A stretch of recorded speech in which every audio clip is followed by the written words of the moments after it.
এটা হলো সুরমা। সুরমা এটা নারিকেলের সুরমা বলে বাংলাদেশে, নারিকেলের সুরমা এটা। তারপরে হলো আপনার এটা পার পিস বিক্রি করবো 300 টাকা। এটা হলো আপনার আমার দোকানটা হলো আগারগাঁও আদর্শ উচ্চ বিদ্যালয়ের উল্টা পাশে। আমার দোকানের নাম হলো চারকুল অ্যান্ড কাবাব। কি কি মাছ একটু বন্ধু? এখানে আছে কোরাল মাছ আছে, টুনা ফিশ আছে, তারপরে আপনার তেলাপিয়া আছে, স্যালমন পাওয়া যায় মাঝে মধ্যে, কই কোরাল আছে, তারপরে আপনার চিকেন তান্দুরি, চিকেন বটি কাবাব, চিকেন হারিয়ালি। এটা হলো টুনা ফিশ,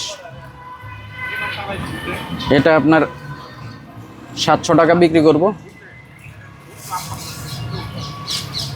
ঠিক আছে, এটা হলো টুনা।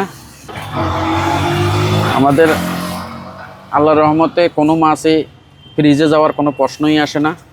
আপনি আল্লাহর রহমতে দেখলে বুঝতে পারবেন, মাছগুলোর কোয়ালিটি দেখলেই বুঝতে পারবেন যে মাছগুলো কেমন।